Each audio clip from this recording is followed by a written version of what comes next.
né? Vamos agora estudar todos os acoplamentos de gate do Higgs, já no limite de quebra de simetria. Portanto, então, eu estou já na região que o V é diferente de zero e o meu Higgs tem a forma aqui, que a gente sabe. Então, esse nosso Higgs aqui, φ d'água, φ é 0, V mais H, 0, V mais H.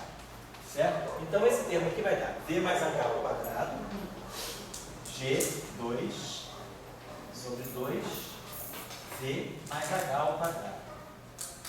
Agora, vamos expandir isso aqui. Isso aqui vai ficar Bmi1, Bmi1, mais Bmi2, Bmi2, mais Bmi3, Bmi3. Observem, tá, então vou deixar isso aqui. Observem que aqui, esse acoplamento aqui, ele distinguiu a quebra da simetria, ela distinguiu, porque vocês veem o seguinte, que a quebra da simetria, né, ela se revela pelo fato de que o Y, por exemplo, esse acoplamento, ele só escolhe o BM3. Não tem nem BM1 nem BM2. Então, ele prefere uma direção 3 no espaço interno, no espaço de SO2. Então, nesse sentido, a simetria também já está quebrada. Porque esse acoplamento aqui, ele distingue o BM3 das demais componentes. Porque se a simetria não é quebrada, todos os BMs, as componentes, estão em pé de igualdade. E esse verso aqui não. Ele não tem BM1 nem BM2, ele distingue, ele privilegia BM3. Então, isso já é uma evidência de que a simetria foi quebrada no espaço S2. Agora, esse termo aqui, então, a gente viu. Nós tínhamos feito essa identificação. BMi1 menos IBM2, vamos chamar de WMi mais. IB e o que tiver mais aqui, nós vamos chamar de WMi menos. Então, isso aqui, quando eu fizesse, isso aqui é x2 mais y2 no fundo, né? Então, isso aqui seria WMi mais WMi menos, certo? Se eu pegar isso aqui, WMi mais vezes WMi menos, vai dar BMi1 ao quadrado mais BMi2 ao quadrado. Esse termo aqui, os termos cruzados se cancelam, né? Então, eu teria BMi1 ao quadrado mais BMi2 ao quadrado igual a WMi mais WMi menos. Então, isso, agora, esse termo aqui é BM3, né? Então, esse termo aqui, ele está dando G2 sobre 2, V mais A. Aí, ele está dando aqui para nós duas contribuições. WMi mais WMi menos mais BM3 ao quadrado. BM3,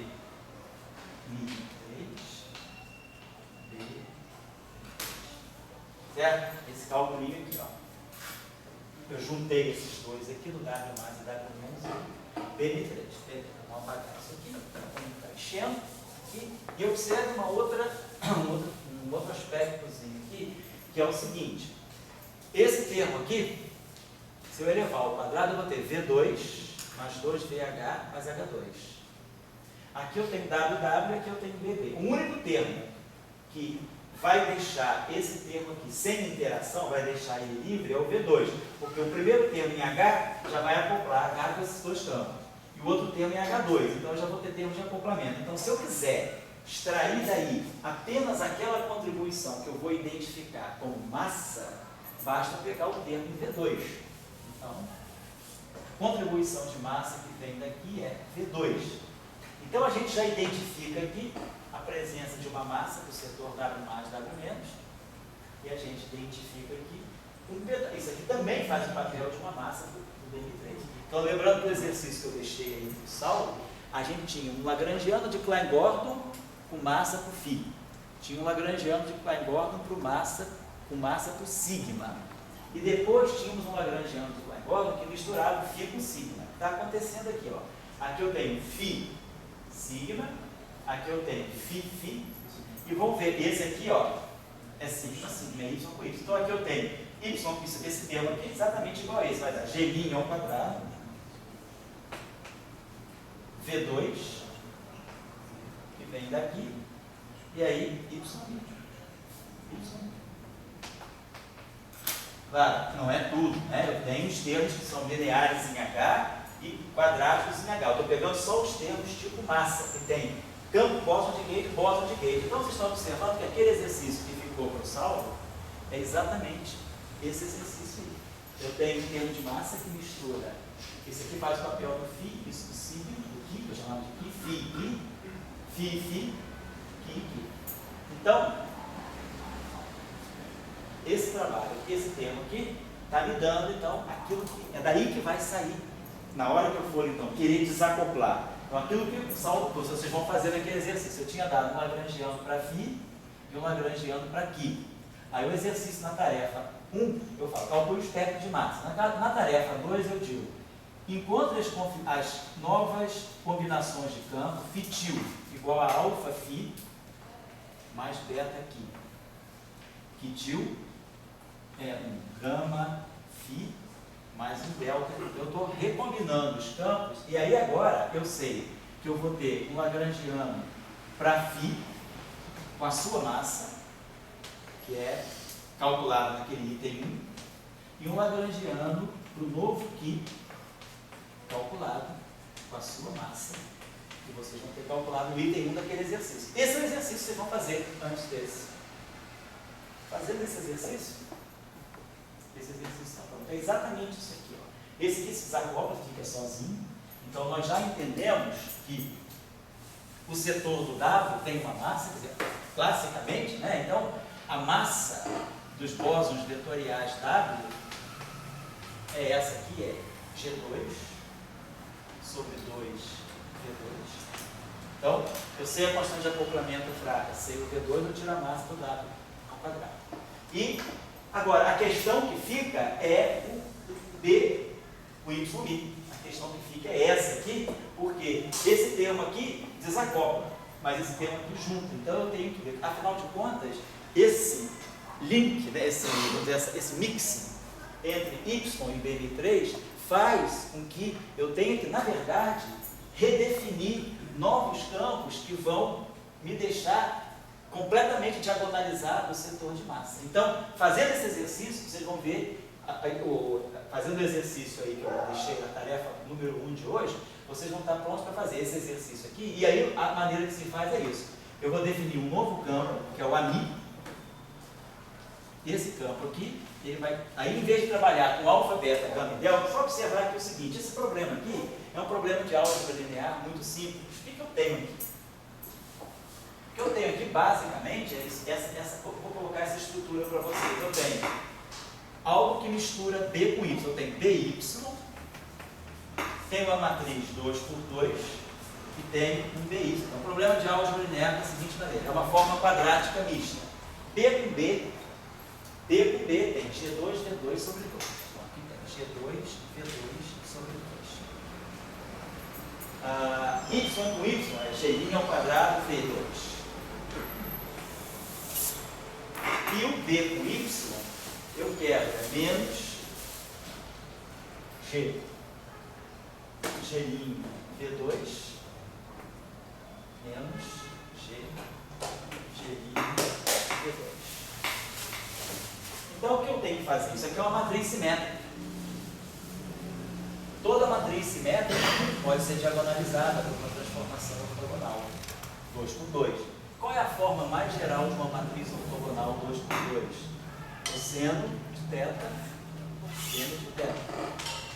Menos seno de θ, cosseno de θ. Essa é a forma mais geral de uma matriz ortogonal da tua aula de sábado, né? A nossa aula apêndice de sábado. Então, para eu diagonalizar essa matriz aqui, ou seja, eu colocar as massas só na diagonal, se eu for para a base de autovalores dessa matriz, basta eu fazer uma transformação desse tipo. Uma transformação que eu vou ter um novo campo AMI, que vai fazer o papel do fitil do exercício de vocês, que vai ser cosseno desse ângulo θW, que é uma constante, vezes o campo BM3, mais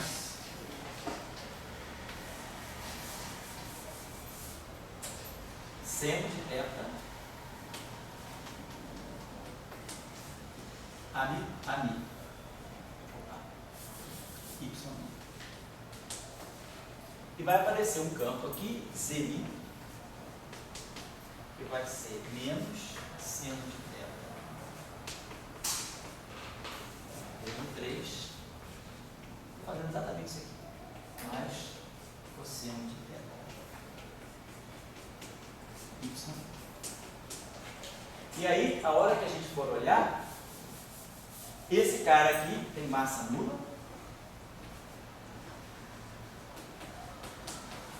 e esse cara aqui tem uma massa m2 ao quadrado diferente de zero. É só tirar o alfa daquela matriz. Você não pode falar de partícula até agora, né? Então, pode, agora é que você pode. Não Então tá você diz. quantizado? Oi? Não está quantizado? Não, mas classicamente você já sabe que esse campo, ao quantizar, ele vai representar aquela partícula, né? Tá. Só você olhar para o Lagrangiano, basta você fazer a relação onda-partícula, da relação de dispersão. Então, esse objeto aqui vai corresponder ao fóton, porque essa é a combinação do BM3 e do YMI que tem massa nula. E esse cara aqui é a combinação do BM3 e do YMI que tem massa nula. Esse vai fazer o papel do ZZ.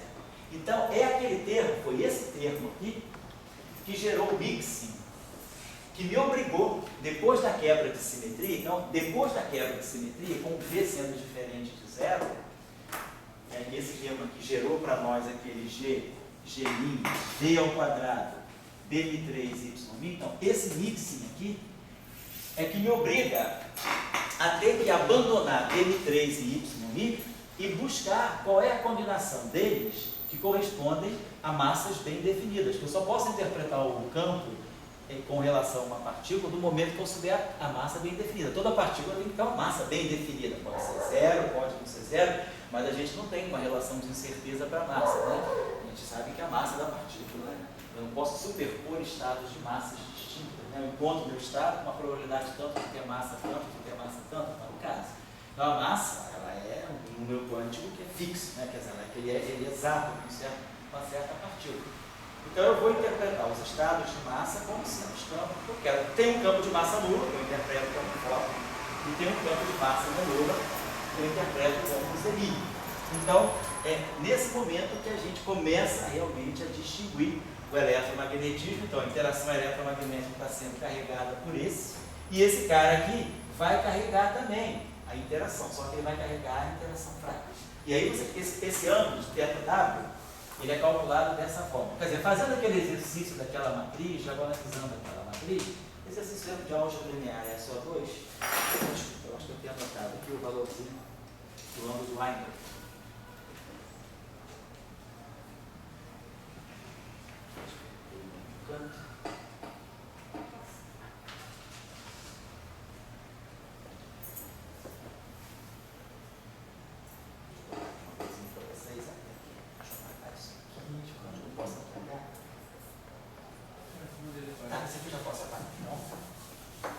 Então, a ideia é que a teoria eletrofrágil, ela me dá uma indicação, né, de como os fótons e os ZZ aparecem dentro de uma formulação mais fundamental.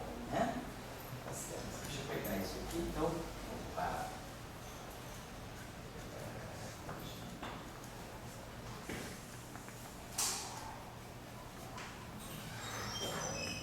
Deixa eu ver se eu tenho aqui.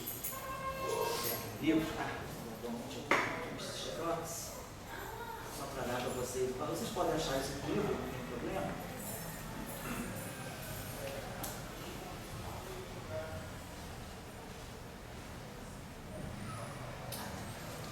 A tangente de θW é o G' sobre G. Então, é a relação entre aquelas duas constantes de acoplamento que me dá.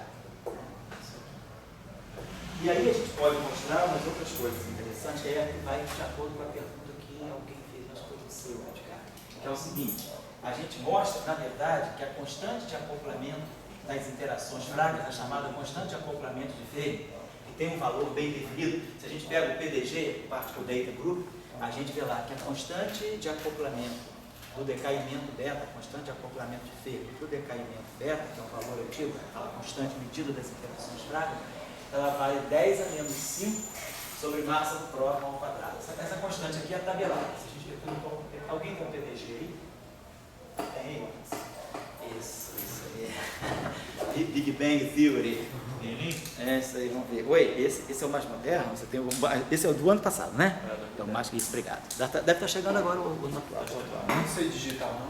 Oi? Não tem um Tem PDF também, digital. tem. Você pode entrar na rede e pode pegar, pode consultar online. Mas eles mandam gratuitamente, né? Isso aqui chega gratuitamente, todo ano eles renovam, todo ano chega automaticamente. Você se cadastrando uma vez, chega todo ano.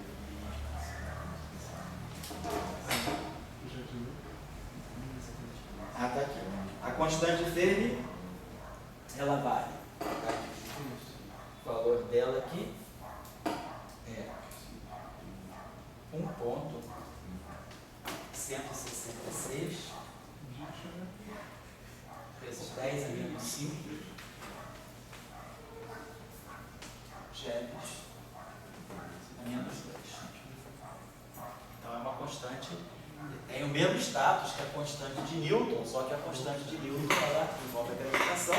Essa constante também pode ser do mesmo modo que a gente tem a constante de estrutura fina na eletrodinâmica. Essa é a constante de acoplamento típica da interação fraca, né? Esse é o valor dela. E a gente consegue mostrar, então, por esse modelo, que essa constante de Fermi, que ela, na teoria inicial de Fermi das interações fracas, ela entra como uma constante cuja origem não é conhecida. Aqui, essa constante de acoplamento ela é dada dessa forma. A constante de Fermi sobre raiz de 2 é igual a 1 sobre 2 vezes o valor esperado no vácuo do Higgs ao quadrado. Então você relaciona, aqui que está a escala da interação fraca. Então você relaciona. Eu lembro da lista, desculpa aí. Mas esse resultado que você diz, ele não é clássico, ou ele é clássico? Não, o resultado é clássico. Clássico que você fala não é... Trabalhei esse Lagrangiano, eu não introduzi ainda a quantização. Ou seja, você não precisa nem fazer o cálculo de vida diária. Não, nem precisa. Isso aí é a Lagrangiano, manipulação do Lagrangiano clássico, que é a simetria. Depois é que eu vou introduzir a quantização. Tá? Então vocês veem que isso aqui vai dar um fator, né? Vai dar que esse V, ele é raiz de 2. Desculpa. Esse é 2 vezes 2. Vamos simplificar isso aqui outra vez, né? Esse raiz de 2 aqui. Então V é 1 sobre raiz de 2. Raiz de 2, né? 2 elevado a 1 quarto, raiz de GF. Então vocês veem que esse GF aqui, ele está na faixa de 10 a menos 5, né? Então você vai subir um GF, vai subir um raiz quadrada de GF menos 2, vai subir um raiz de 1, vai sair um GF, raiz quadrada, quer dizer, 10 elevado a 5, na faixa de 100, multiplicando aqui vai dar exatamente esse valor, que é 246, aproximadamente 246 GF. Então a gente relaciona o valor, então a gente entende hoje que o interessante da teoria de Salandra-Schreiber é que ela dá uma origem microscópica, obrigado, ela dá uma origem microscópica para a constante de acoplamento fraca. Nós não gostamos também de entender por que a constante de Newton é 6,67 vezes 10 a menos o que? 10 a menos 11 Newton metro quadrado por quilograma ao quadrado. Por que esse valor? Da onde que sai esse valor da constante de Newton? Da onde que sai o valor 1 sobre 137 da constante de estrutura fina? Então a gente começa a querer buscar teorias mais microscópicas para entender isso. Então, da onde é que sai, quando Fermi estudou o decaimento do nêutron, né, do próton, do elétron, do antineutrino do elétron, ele viu que os decaimentos fracos eles eram regidos por uma constante universal, das interações fracas. E o valor medido é esse. Agora, por que esse valor? Se essa unidade não é adimensional, se ela tem dimensão, tudo que tem dimensão deve ter uma física por trás. Então, se essa unidade tem uma dimensão de massa menos 2, deve ter alguma coisa mais fundamental com dimensão de massa que está me dando essa constante. E na teoria retrofraca a gente descobre. Isso aqui é o valor esperado do vácuo do Higgs. Isso aqui tem dimensão de massa. Então, o GF é 1 sobre massa ao quadrado. A gente entende qual é a origem da constante de interação fraca. A origem é o valor esperado do vácuo do Higgs. É o ground state, quer dizer, quando o Higgs se assenta e define, né, o estado fundamental do sistema eletrofraco, quer dizer, quando o Higgs se assenta aqui, por exemplo, ele escolhe esse valor de V, então, o valor do φ, o valor de H, né, quer dizer, o valor do φ, que é V mais H. quando ele escolhe esse V aqui, esse V aqui, ele na verdade já está definindo a física das interações práticas, ele está definindo a constante de acoplamento prático. E ao mesmo tempo, esse V também vai estar mexendo com a carga elétrica. A carga elétrica, a gente vai entender qual é uma constante fundamental da natureza. Quem é a carga elétrica para nós? A carga elétrica, então deixa eu colocar aqui. A carga elétrica também, ela não sai assim, ela não é dada à mão. Então a gente entende que a carga elétrica é o G, que é a constante de acoplamento do setor SO2, vezes o seno de ΔW. Que na verdade, ΔW está aqui. Se eu sei a tangente dele, eu sei quem é o seno dele. Então é claro, o seno de ΔW é uma função de G em G. Então eu consigo escrever a constante de acoplamento, a constante de interação, a constante eletromagnética, em função dos parâmetros. Isso aqui, na verdade, se eu quiser escrever seno, se eu sei quem é a tangente, seno ao quadrado, mas cosseno ao quadrado é 1, seno, nós queremos tirar o seno, então eu vou ter o tangente é seno sobre cosseno. Então, eu sei que o seno de θ é G' sobre G cosseno de θ. E eu sei que o seno ao quadrado mais o cosseno ao quadrado, cosseno ao quadrado, seno ao quadrado, mais o cosseno ao quadrado, G sobre G' seno ao quadrado, isso é igual a 1. Então daqui eu tiro quem é seno ao quadrado θ, vai ficar aqui, vai produzir aqui, G' ao quadrado mais G2 sobre G' ao quadrado. Isso aqui está fatorando, seno ao quadrado é o contrário, seno de θ é G' sobre raiz quadrada de G2 mais G' ao quadrado. Então a gente consegue relacionar, a gente consegue encontrar uma expressão mais microscópica para a origem da carga elétrica. A constante de acoplamento da interação eletromagnética, que é o E, a carga do elétron, ela tem a sua origem a partir das constantes de acoplamento do SO2 e do 1. Antes da quebra da simetria, quando eu tinha uma teoria mais fundamental, os acoplamentos foram regidos pela situação de simetria, G e G'.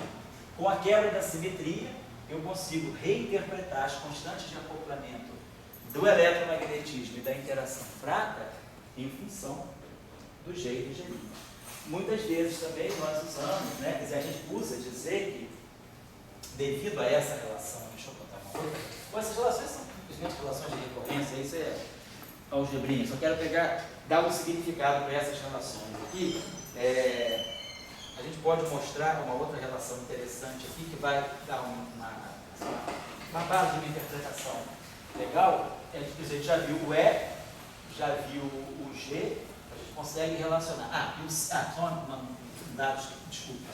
A gente interpreta, então nós podemos trabalhar, em vez de trabalhar com as constantes, como eu consigo escrever ΔW como sendo arco tangente G' sobre G, e como eu consigo escrever E como sendo G' sobre raiz quadrada de G2 mais G' ao quadrado, eu posso dizer o seguinte: em vez de trabalhar com as constantes de acoplamento G' e G, eu trabalho com ΔW e E.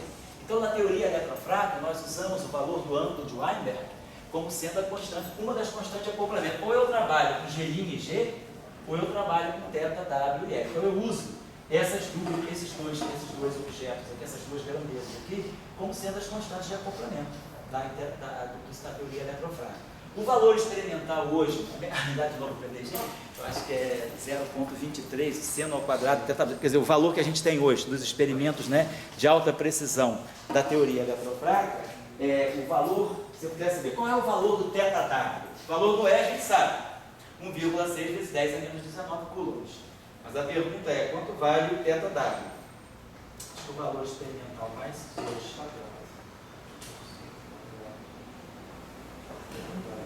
Seno ao quadrado do ângulo de Weinberg, 0,231. Então, normalmente na física de interações práticas, a gente não fala do valor de ΔW, a gente fala o valor do seno de θ. Então a gente, obrigado. Então, a constante de acoplamento, quer dizer, porque o ângulo de Weinberg, né, o seno ao quadrado dele, quer dizer, o seno dele é isso aqui.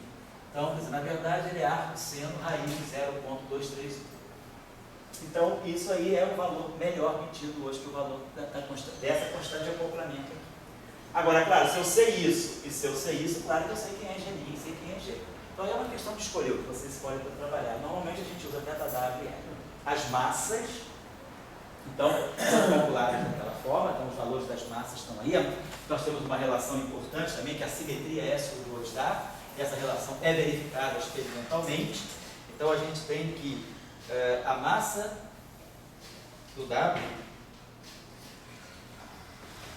é a massa do Z0 vezes o cosseno do ângulo de Weinberg. Então, essa massa aqui, a massa do W, medida hoje, ela está na faixa do 81 G. Dá uma conferida aí para mim, por favor, a massa do W e a massa do Z0, mas que eu vou ver. Obrigado. Deixa eu ver se aqui na tabela tem. É 80,39 GeV.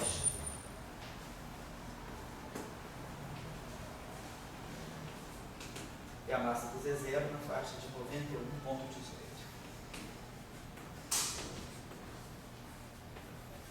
Claro, esse valor aqui eu conheço, eu sei quem é o seno de θW, eu sei quem é o cosseno de θW. Então, essa relação se verifica, seria a relação clássica, uma relação, claro que quantizando a teoria, eu vou ter uma pequena correção, obrigado, uma pequena correção em cima dessa relação.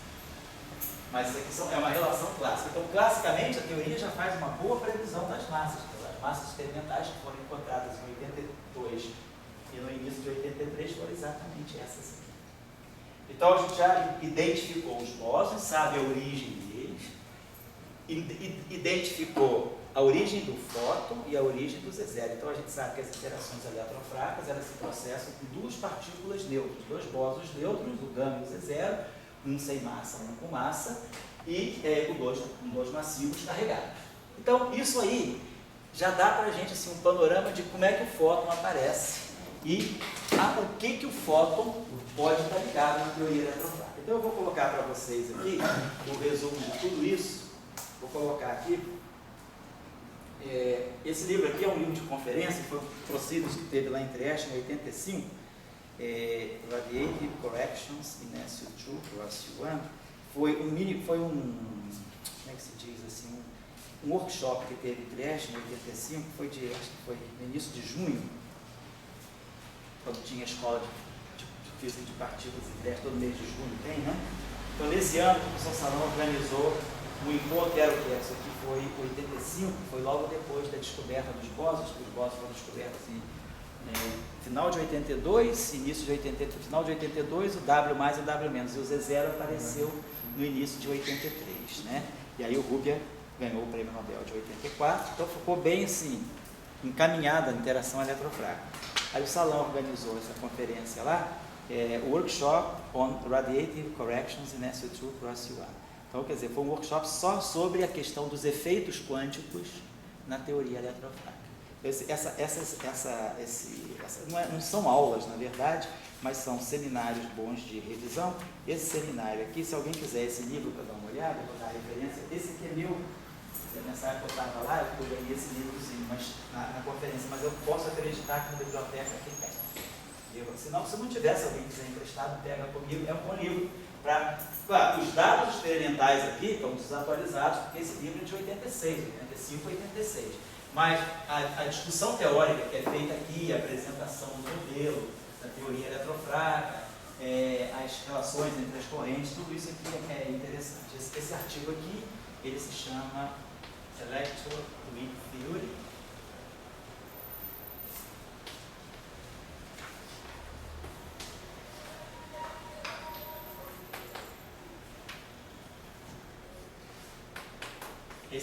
Esse artigo em particular estuda a renormalização da teoria eletrofrágil, a review.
editores. Aqui.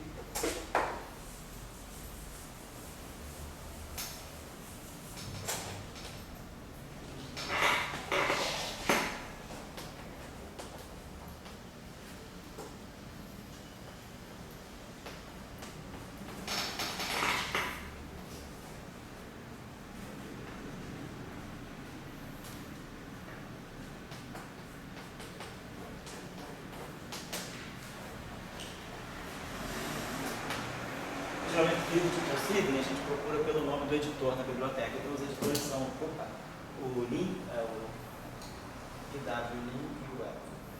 O B.W. Lin, ele era postdoc lá em Trieste nessa época. Ele é americano, acho que ele tinha feito doutorado na Califórnia, no SLAC, e foi fazer o postdoc lá no ICTP, e ele era especialista nessa parte de correções radioativas da teoria eletrofrágil. E ele que organizou, o professor Salão pediu para ele organizar esse workshop. É um workshop muito bom. Tem inclusive assim, a palestra inicial do Salan, também que ele faz uma discussão boa.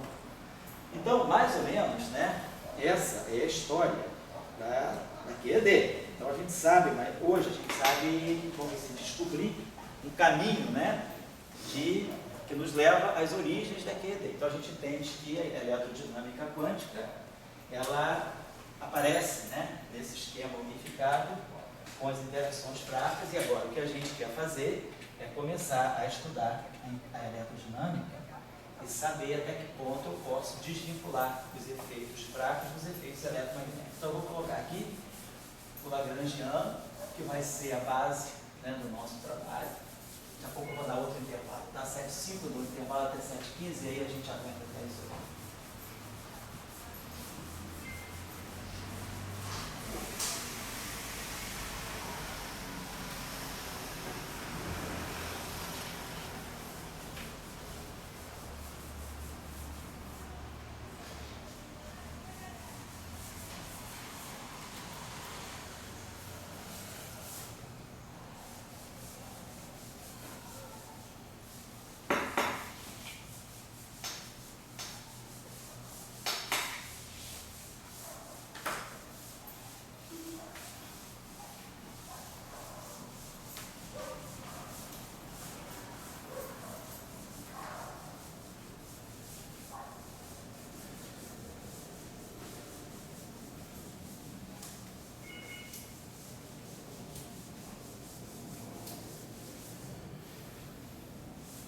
Então, nós vamos trabalhar aqui, eu vou fazer o setor de quarks, é um setor um pouquinho mais delicado, não vou fazer esse curso, porque ele não vai acrescentar nada a essa nossa discussão de como separar a interação forte da interação fraca da eletromagnética. O setor de elétrons já faz isso para a gente.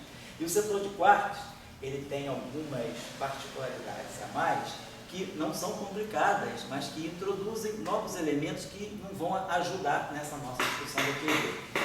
A discussão mais delicada dos quarks é que nós precisamos, aquilo que a gente fez para redefinir o que é o fóton e o que é o Z0 a partir do BM3 e do Y, no setor de quarks nós temos que também interpretar o que são realmente os quarks físicos, o quark D, o quark S e o quark B. Existe uma coisa chamada matriz de Habibo-Kobayashi-Maskawa, que mostra uma mistura de quarks nas interações fracas. Então, as interações fracas, elas são muito caracterizadas pela chamada mistura de sabor. Mistura de sabor significa quando uma partícula interage fracamente, ela muda de categoria. Por exemplo, o nêutron decai, ele vira próton. Então, na verdade, é o quark U que decai e vira o quark D. Então, na interação fraca, o elétron, ele, quando interage fracamente, ele pode virar neutrino. A interação, como nós vamos ver agora, é uma interação que mistura. A corrente fraca, ela pode ter elétron com elétron, pode ter neutrino com neutrino, mas ela pode ter também elétron com neutrino. O elétron neutrino, ele pode emitir um W menos. E aí o elétron vira neutrino. Então isso é muito característico da interação fraca, é a partícula mudar de categoria. Porque as partículas eletromagnéticas não. Pela própria estrutura da interação eletromagnética, psi barrado, gama mi, psi, a partícula que emite ou absorve um fóton, ela continua ela mesma. Então o elétron emite um fóton, continua elétron. O elétron absorve o fóton, ele continua elétron, ele não vira pósitron, por causa da conservação da carga. Elétron emite o fóton, continua elétron, a carga do fóton é zero. Elétron absorve o fóton, ele ganha momento, mas não ganha carga. Na interação fraca, não. Os bósons vetoriais têm carga. Então, um elétron interagindo com W-, ele pode virar um neutrino. Isso é muito típico da interação fraca, essa mudança de flavor, chama mudança de sabor de partícula. E no setor de quarks, isso é muito mais delicado, porque aí os quarks superiores, o quark U, o quark C e o quark T não se misturam. Mas os quarks, a galera de baixo, a galera do térreo, que é o quark D, o quark S e o quark B, eles se misturam com uma fase, e isso leva a um fenômeno muito importante nas interações fracas, que é o fenômeno da violação de CP, que foi uma descoberta muito importante na década de 60, 64, 65, que deu ao Cronin o prêmio Nobel por essa descoberta experimental, e depois o Kobayashi e o Maskawa, em 72, eles fizeram a teoria, mostraram que dentro da teoria de Salant-Lash e Weinberg havia violação de CP se houvesse uma terceira família de quarks. Então o Kobayashi e o Maskawa, eles previram a terceira geração de quarks a partir da violação de CP na teoria. E aí, de fato, essas partículas apareceram, os quarks T e B apareceram posteriormente. Então, o setor que viola CP nas interações fracas é o setor de correntes carregadas. E aí a gente tem a fase... Me presta o seu booklet de novo, por favor. Se vocês quiserem ler um pouquinho sobre... Não é tão importante agora, mas faz parte assim, do conhecimento geral, né? Um jovem moderno tem que conhecer a teoria modelo padrão. Faz parte da cultura pós-moderna, e vamos lá. É o padrão, né, de hoje. Oi? É o padrão de hoje, né? É o padrão de hoje, é o modelo padrão. E se o jovem for mais modernoso ainda, ele vai conhecer física além do modelo padrão, né? Essa é pelo menos a versão minimamente supersimplificada. Aí, isso aí é o jovem mesmo do futuro, né? Isso aí é o futurístico. Está aqui, ó. Na página 181, vocês têm aqui de CKM Quark Mix Matrix, né? Quer dizer, Kabiba, Kobayashi, Maskawa, é matriz de mixing. Então, ela dá uma matriz aqui, e vocês vão observar que essa matriz, dada na expressão 11.3, ela depende de 3 ângulos e uma fase. Então, essa fase introduz ela cria uma constante de acoplamento complexa. Então, o fato da gente ter uma física com constante de acoplamento complexa faz a gente ter violação de reversão temporal e violação de CP. Então, essa fase de Kabiba, aqui de Kabiba, Kobayashi, Maskawa, é muito importante. Isso aqui dá essa matriz, ela é muito reveladora da origem da massa na teoria eletrofraca, da origem da massa das partículas, na verdade. Então, obrigado. Como vocês estão observando aí, os leptons, as massas apareceram a partir, todas as massas dependiam de V. Então, V.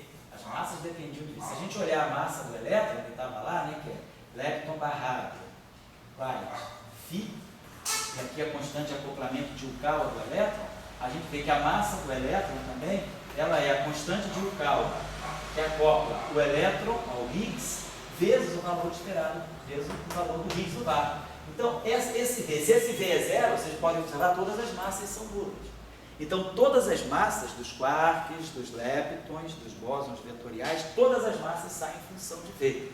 Então, a origem da massa de todas as partículas está no Higgs, ou seja, está na interação fraca. Então, a interação fraca, ela começa a ter um status muito importante, porque se a gente quer entender a origem da massa, a gente tem que ir para a interação fraca. Não é a interação forte que dá a massa, nem é a interação gravitacional. A massa vem daqui do setor fraco. É claro, tendo massa, elas vão interagir gravitacionalmente. Então, a questão da origem da massa está muito ligada a esse problema da violação de CP.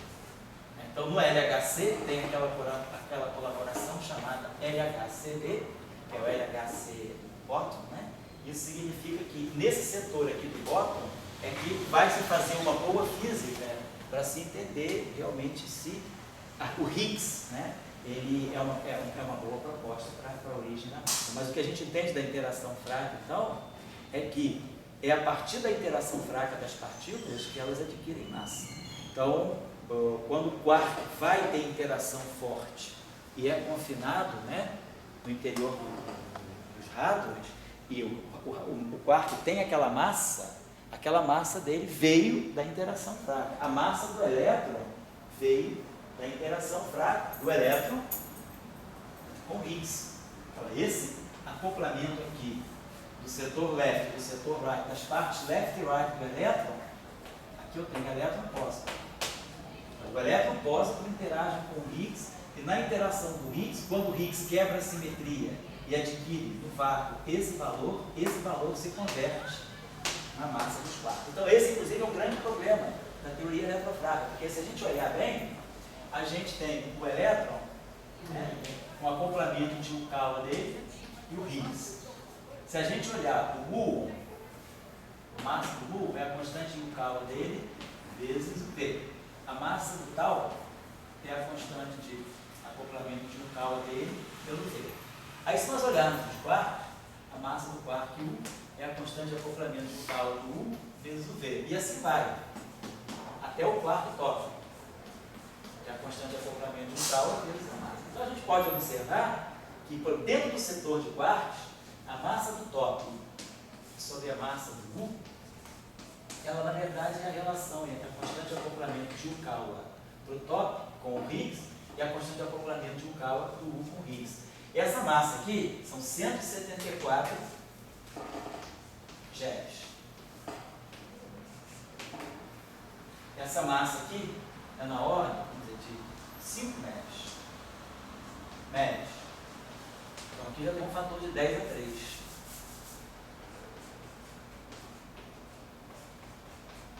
E aqui tem um fator de aproximadamente 3 alguma coisa. Então nós temos, né, aproximadamente essa hierarquia. Então a gente vê que as constantes de acoplamento de Yukawa no setor do quarto são muito distintas. Elas variam uma ordem de grandeza de 1000. E se eu levar em conta ainda o elétron, se eu comparar a constante de acoplamento de Yukawa do tópico com a constante de acoplamento de Yukawa do elétron, isso vai ser a massa do tópico sobre a massa do elétron.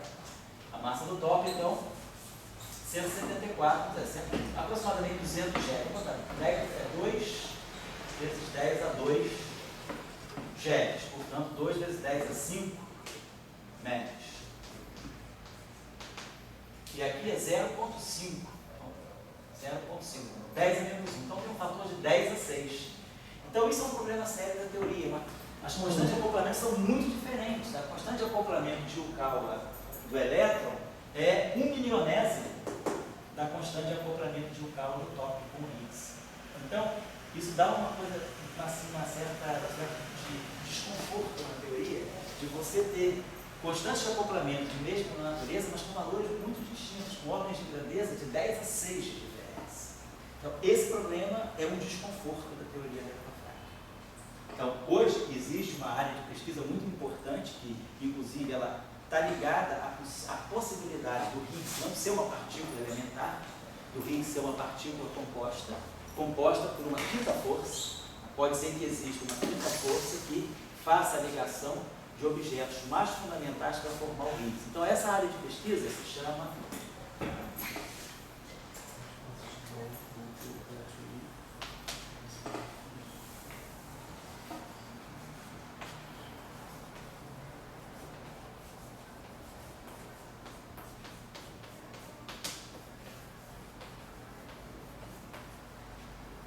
Strongly Coupled Electric Braking. Então, pode acontecer que essa escala eletrofrágil, esse V, não seja de uma maneira tão simples, gerado por aquele potencial do Higgs que a gente dá. Pode ser que a história seja outra. Então, tem essa nova linha de pensamento, que é a escala eletrofrágil ser quebrada por algum tipo de acoplamento forte.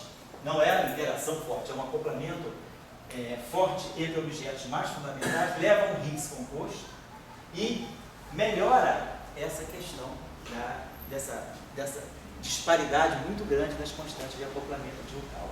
Isso aí leva à previsão de uma quarta geração.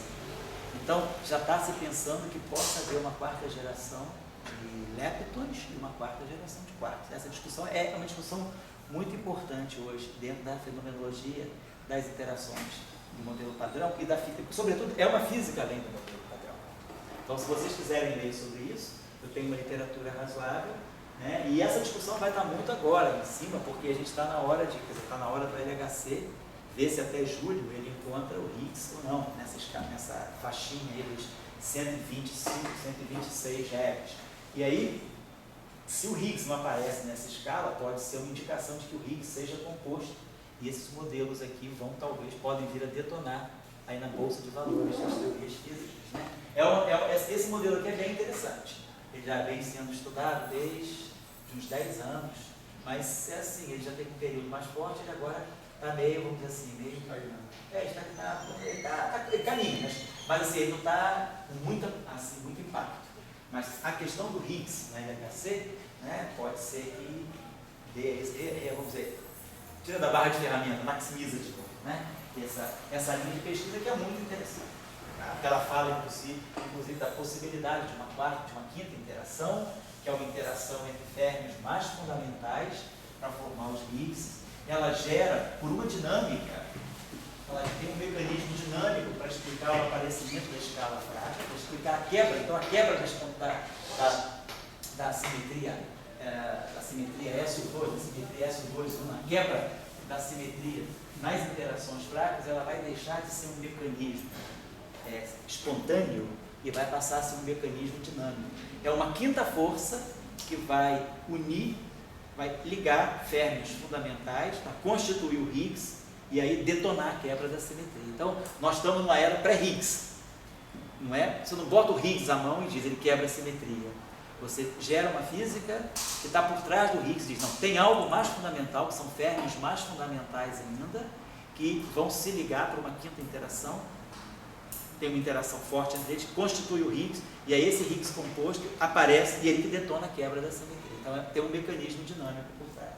Então, essa área de pesquisa é uma área bastante oportuna de, assim, ficar atento a ela, né? Porque pode ser que a gente comece a ter que rever essas questões. Bom, então nós estamos prontos agora para escrever aqui, né, finalmente o Lagrangiano, a ação completa, né, do setor de elétricos e bósons intermediários da interação eletrofrágil. Vamos fazer o seguinte, vamos dar um intervalinho até 7h15, ou vocês preferem, ou a gente vai até 7h40, ou eu dou um intervalo até 7h15, e aí a gente vai até as 8 horas. A gente tem 15 minutos agora ou 15 minutos no final? O que vocês preferem? 15 minutos. Prefere agora? Os 15 agora? Dá um break assim agora para dar uma... Então vamos lá, 15 minutinhos de break, tá? A gente retoma às 7h15, tá bom? E aí a gente vai até as 8 horas, 15 para as 8. Vai depender, se você não perguntar muito. Tá na mão dele, hein? Se a aula vai ser longa ou não, tá?